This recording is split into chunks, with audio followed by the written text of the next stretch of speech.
안녕하세요. 학생선수 리크루팅 센터의 조현진 컨설턴트입니다. 오늘은 미국 미주리 세인트루이스에 위치한 Whitfield School의 헤더 카레이로 선생님과 마이크 럿 선생님을 모시고 웨비나를 진행해 보겠습니다. So, Heather and Mike, thank you for your time today, and would you like to introduce yourself in the Whitfield School?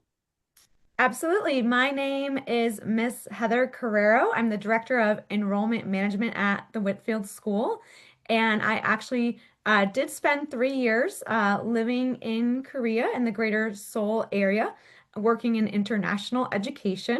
So I'm very excited to speak with you and your families about the potential of coming to Whitfield.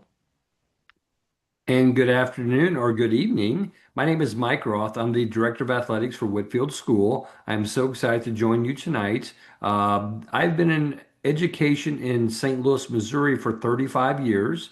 I worked for a public school for 32 years, and this is my, I guess, fourth year actually at Whitfield School. So I've been around high school sports a long time. Love sports. I played them when I was younger, and I just feel that sports offer so many opportunities for kids. So thank you so much for having us.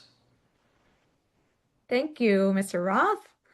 All right, so here's what we're going to cover today in this webinar. We're going to talk about where our school is, talk about academics, athletics, other activities, our homestay program, the admission process, including the financial piece, and then we'll have some time for Q&A and our contact information. So first of all, where is St. Louis? If you haven't heard of St. Louis, we are located in the center of the country in the Midwest in the state of Missouri, right where that red dot is. And if you're thinking about how do I get to St. Louis, the easiest way is to come into St. Louis Airport, which is code STL. Our school is only about 16 minutes away from that airport, so it's a pretty easy connection. You could also fly into Kansas City or airports in Chicago, which is about a 5-hour drive, or typically has some really good connections to St. Louis Airport. As far as the city goes, St. Louis metro area has about 2.8 million people, and we are not located in the downtown, but in the western suburbs, which is a very quiet and beautiful area. So, if you're thinking about when my student is in St. Louis, what kind of things would they be able to do? There's actually a lot of fun things to do in St. Louis, and because Mr. Roth has been here a long time, I'm going to let him share about some of those with you. Well, thank you. There you can see in the picture the St. Louis Arch. If you can go back a little bit there, Heather. That's kind of the iconic scene of downtown St. Louis. And just to the left, that red brick building, that's Busch Stadium. That's where the St. Louis Cardinals play, so we're very proud of them. Next slide, please. Other activities to do, we have professional hockey in St. Louis, the St. Louis Blues. We have SC City, a major soccer team. We have great arts.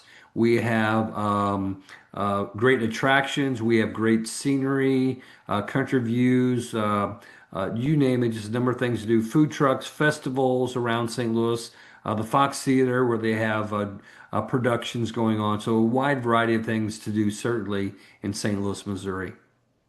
Yeah, and that photo with the lanterns, I actually went and saw that last week at a Japanese festival that was happening. So there's lots of cool cultural events as well. Here's some other photos in just west of downtown St. Louis. We have this place called Forest Park, and it's beautiful. I believe that's the Art Museum on the bottom right. Another picture of the History Museum and the fountains. They have balloon races in Forest Park in the summertime, and that's probably our St. Louis Zoo, iconic zoo we have here in town, which has free admission. Yeah, there's kind of, you can never run out of stuff to do with teenagers around the city here. All right, so let me share a little bit about what academics looks like at Whitfield. We are a grade 6 through 12 school with 420 students, and we recommend that international students try to start with us in 8th grade or 9th grade.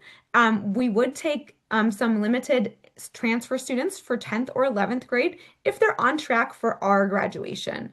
So at schools in the United States, students typically don't take a big test at the end to show their progress, but instead every year they earn what's called credits. And so, for example, during your grade 9 through 12 years, a student would take 4 full year classes of English language, arts, and literature, and that would count as 4 credits. And that would be the same with social studies, which includes humanities and geography. They would have to take 4 credits to graduate. Same for math and science. And world languages, we require 3 years of world languages. At Whitfield, we offer French, Spanish, and Mandarin. And then we have some other requirements such as fine arts, physical education, and our advisory program. You can see on the left, and we'll make sure these slides are available to you so you can look at them a little closer, but you can see kind of what classes are offered in the different grade levels.